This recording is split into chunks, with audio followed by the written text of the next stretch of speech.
ایک ہے نماز ہم پڑھ لیتے ہیں، آپ نے سارا پڑھ لیا، سارا تعدیل ارکان بھی کر لی، لیکن اگر آپ کا اللہ کے ساتھ ڈائریکٹ کمیونین اور ڈائریکٹ کمیونیکیشن قائم نہیں ہوا تو نماز، جس کو کہ کہا گیا کہ الصلاۃ معراج المومنین، جو قرب حضور کو حاصل ہوا معراج میں، وہ ایک بندہ مومن دنیا میں رہتے ہوئے حاصل کر سکتا ہے نماز میں، اگر اس کی روح جو ہے واقعتاً ہم کا نام ہو رہی ہو، الحمدللہ رب العالمین الرحمن الرحیم مالک یوم الدین اہدنا الصراط المستقیم ایاک نعبد و اگر ہم واقعتاً ایسے کہہ رہے ہوں کہ ہمیں احساس ہو کہ ہم اللہ کے حضور میں حاضر ہیں اور عرض کر رہے ہیں، سجدہ کریں تو حدیث میں آتا ہے کہ ایسے محسوس ہو کہ گویا کہ میں نے اپنا سر اللہ کے قدموں میں رکھ دیا ہے، یہ ہے نماز۔ اب جو گفتگو ہو رہی ہے یہ ہم کلامی ہے، الصلاۃ معراج المومنین، اہل ایمان کے حق میں یہ نماز جو ہے یہ معراج کے درجے میں، لیکن یہ نماز کیسے نصیب ہوگی اگر روح سوئی ہوئی ہے، دبی ہوئی ہے، پسی ہوئی ہے، مزمحل ہے یا مردہ ہے؟ یہ نماز کیسے حاصل ہوگی؟ چاہے آپ پانچوں وقت کی نماز پڑھ رہے ہوں، چاہے آپ نے ہیبٹ بنا لیا ہو نماز کو، چاہے خوش بھی ہو گیا ہو، لیکن یہ کہ جب تک وہ روح بیدار نہ ہو، جب تک ہم کلامی نہ ہو، افلاق سے آتا ہے نالوں کا جواب آخر، اٹھتے ہیں حجاب آخر، کرتے ہیں خطاب آخر، جب تک یہ نہ ہو، جیسے کہ میں ایک حدیث قدسی انشاءاللہ آج سناؤں گا سورہ فاتحہ کے ضمن میں، کہ اللہ تعالیٰ کے سامنے جب کھڑا ہو کر انسان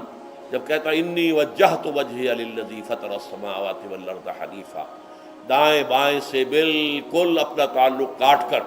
میں نے اپنا رخ کر لیا ہے اس اللہ کی طرف جس نے آسمانوں اور زمین کو پیدا کیا۔ اب یہ توجہ وجہ تو اگر یہ تو ہے چہرہ تو ہم نے کر دیا خانہ کعبہ کی طرف، اندر سے ہماری روح متوجہ نہیں ہوئی، وہ سوئی پڑی ہوئی، اسے پتہ ہی کچھ نہیں کہ کیا ہو رہا ہے، تو اس صورت میں وہ کیا ہے؟ ظاہری بات تو پوری ہو گئی، نماز کا ثواب ہو جائے گا، فرض کی ادائیگی کا ثواب مل جائے گا، لیکن وہ اصل نماز تو حاصل نہیں ہوتی۔ یہ ہے وہ بات کہ وَإِذَا سَأَلَكَ عِبَادِي عَنِّي فَإِنِّي قَرِيبٌ، اے نبی جب میرے بندوں کی روحیں بیدار ہو جائیں، توانا ہو جائیں، حیات تازہ سے وہ ہم کنار ہو جائیں، اور پھر وہ میرے بارے میں پوچھیں، وہ میرا تقرب حاصل کرنا چاہتے ہیں، تو آپ سے پوچھیں تو کہیے میں قریب ہی ہوں، اجیب دعوت الداع اذا دعان، یہ ہے وہ دعا، میں ہر پکارنے والے کی پکار، ہر دعا کرنے والے کی دعا کو سنتا ہوں، قبول کرتا ہوں، جواب دیتا ہوں جہاں کہیں بھی مجھے پکارے، اذا دعان۔ اس میں در حقیقت وہ مفہوم آ گیا ہے there and then wherever، آپ اپنے گھر میں ہو کر پکاریں اللہ کو، آپ بستر پر لیٹے ہوئے پکاریں اللہ کو، الذین یذکرون اللہ قیاما وقعودا وعلی جنوبہم، ہاں ٹھیک ہے بعض مقامات بعض اوقات قبول دعا کے لیے زیادہ سازگار ہیں، حرم میں جا کر دعا مانگی جائے،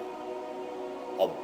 منا میں عرفات میں خاص طور پر، جبل رحمت پر خاص طور پر، ملتزم جو ہے کعبے کا اس پر خاص طور پر، وہ ایام بھی ہیں خاص، لیکن یہ نہیں ہے کہ بقیہ دنوں میں آپ کے اور اللہ کے درمیان کو بڑا فاصلہ ہے۔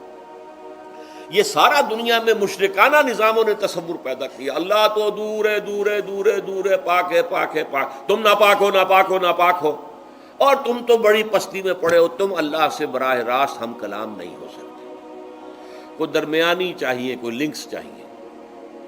کوئی پجاری ہوگا، کوئی پروہت ہوگا، کوئی پنڈت ہوگا، کوئی پیر ہوگا، کوئی پادری ہوگا، کوئی پوپ ہوگا، اس کے ذریعے سے تم اللہ سے ہم کلام ہو، خود نہیں۔ اور جب ذریعے بیچ میں آ گئے تو ان کی مٹھی گرم کرو، ان کی چاپلوسی کرو، ان کو بھی جو ہے چادریں چڑھاؤ، ان کو نذرانے پیش کرو۔ یہ ہے بدترین ایکسپلائٹیشن جو مذہب کے ذریعے سے نوع انسانی کی ہوئی ہے۔ یہ دو ایکسپلائٹیشن دنیا میں ہوئی ہے تاریخ انسانی میں، ایک بادشاہوں کی طرف سے خراج دو ہمیں، محنت تم کرو گے کھیت میں، آدھا حصہ ہمارے پاس آئے گا، ہم عیش کریں گے، ہم سٹینڈنگ آرمیز رکھیں گے تاکہ ذرا تم بغاوت کرو تو تمہارا سر کچل دیا جائے۔ یہ ایکسپلائٹیشن بدترین، مانگنے والا گدا ہے، صدقہ مانگے یا خراج۔ دوسری طرف ہم بادشاہ ہیں، ہم چندر بنسی سورج بنسی خاندان ہیں، ہم راجپوت ہیں، حکومت کرنا ہمارا حق ہے۔ اور یہ پنڈت پروہت جو ہے وہ بھی کہیں گے کہ ٹھیک ہے، نصف لی و نصف لک وہذا قوم جاہلون، یہ عوام جو ہے ان کا خون چوسو، ہمیں یہ نذرانے پیش کریں، بتوں کو آ کے چڑھاوے چڑھائیں اور تمہیں خراج دیں اور ٹیکس دیں۔ They are to be exploited, exploit ہو رہا۔ اسلام نے آ کر دونوں کا خاتمہ کیا، کوئی ملوکیت نہیں۔